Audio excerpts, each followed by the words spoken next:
Assalamualaikum warahmatullahi wabarakatuh. Perkenalkan, nama saya Monira, jurusan Budidaya Perairan angkatan 2018 dengan NIM 180254243004. Baik, di sini saya akan membuat video mengenai liputan tentang pen culture atau kandang dan juga enclosure atau sekat. Di sini saya akan menjelaskan satu-satu. Yang pertama yang akan kita bahas yaitu mengenai pen culture atau kandang.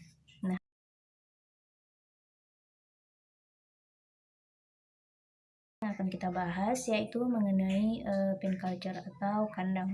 Nah, berdasarkan sumber yang saya dapat, pen culture ini adalah sistem budidaya dengan dinding yang terbuat dari jaring yang ditunjang oleh patok kayu, sementara dasar kandang berupa dasar perairan atau dinding alam. Adapun fungsi pen culture sendiri yaitu sebagai wadah pembesaran untuk biota yang dipelihara. Kelebihan dan kekurangan pen culture ini yaitu kalau kelebihannya sebagai alternatif bagi para pembudidaya yang tidak mempunyai lahan budidaya dan yang menguntungkan secara teknis maupun ekonomis. Sedangkan kekurangannya itu dari segi pengontrolan ikan itu lebih repot dari keramba jaring apung karena sistem pen culture ini lebih menyatu dengan alam perairan umum sehingga resiko yang didapat lebih besar pula. Nah, pemilihan lokasi sistem pen culture ini harus memperhatikan poin-poin agar pembudidayaannya berjalan dengan baik. Yaitu pertama yang harus diperhatikan adalah kedalaman air, sumber air, bentuk dasar perairan, dan juga perlindungan dari hantaman arus atau aliran air yang deras dan juga segi keamanannya.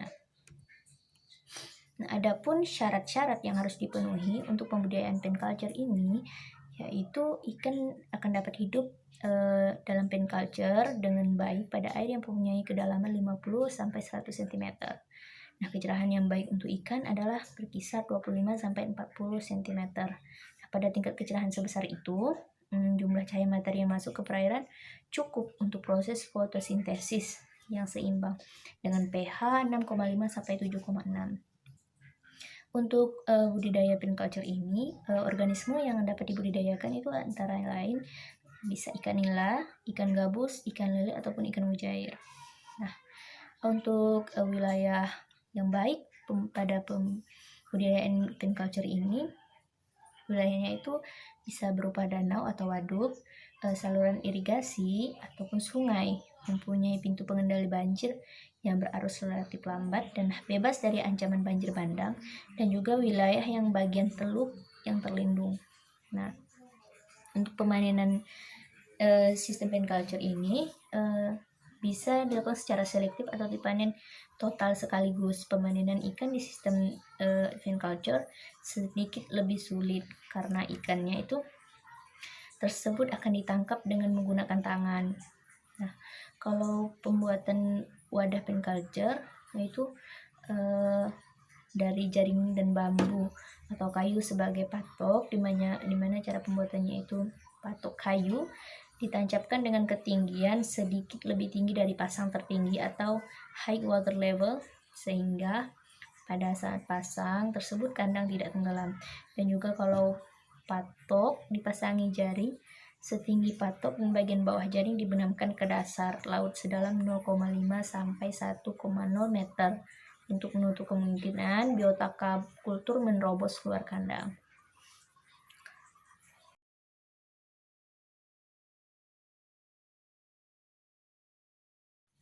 Nah, selanjutnya saya akan membahas wadah budidaya yang kedua yaitu dengan sistem enclosure. Nah, sistem enclosure ini adalah sistem yang sering disebut dengan sekat. Merupakan sistem teknologi budidaya yang dilakukan di suatu perairan berupa teluk kecil atau selat sempit. Nah, pada jarak terdekat di mulut teluk atau di antara dua daratan di selat sempit tersebut akan dibangun pagar penghalang sehingga biota di dalamnya itu terkurung.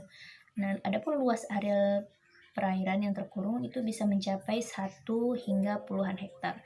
Adapun wadah budidaya berupa teluk kecil atau selat sempit yang bersekat. Sebagian besar dinding wadah bersifat alamiah, kecuali sekat atau pagar yang penghalang. Teknologi sederhana ini akan mengandalkan pakan alami. Dalam pembudidayaan ini, benar-benar mengharapkan pakan alami. Sebagiannya itu baru kita sendiri.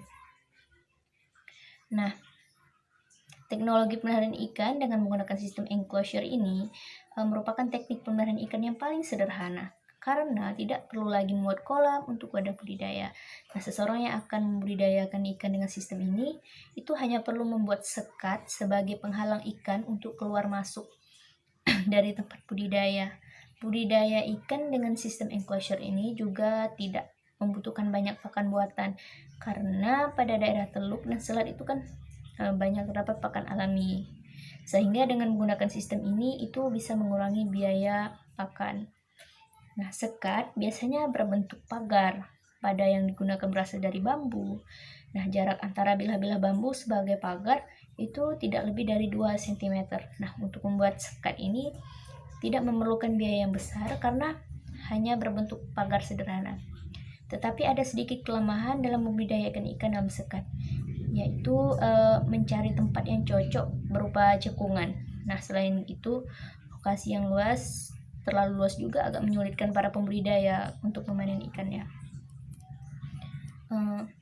Adapun pemilihan lokasi budidaya ikan dengan menggunakan sistem enclosure harus memperhatikan hal-hal sebagai berikut. Yang pertama yaitu harus diperhatikan yaitu karakteristik aspek geomorfologinya itu. Nah, perhatikan teluk atau selatnya yang akan digunakan bagaimana agar mempermudah proses budidaya. Nah, yang kedua itu ada hydrooceanography, itu memperhatikan parameter pengaruh kelayakan suatu teluk dan selat sebagai tempat budidaya ikan. Yang ketiga itu kualitas air yang harus kita perhatikan. Apakah faktor penting yang harus diperhatikan dalam lokasi budidaya ini dalam pertumbuhan dan kesehatannya. Yang keempat, ekosistemnya. Ekosistem apa dan organisme apa yang harus dibudidayakan. Nah, yang terakhir yaitu ada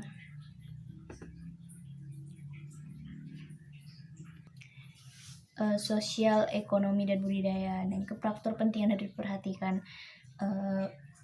sebelum menentukan teluk dan selat yang akan digunakan sebagai wadah budidaya, pembudidaya itu harus memperhatikan teluk tersebut dilewati orang atau tidak, sehingga tidak akan mengganggu proses budidaya. Baik, cukup sekian video liputan saya pada materi ini. Terima kasih dan assalamualaikum warahmatullahi wabarakatuh.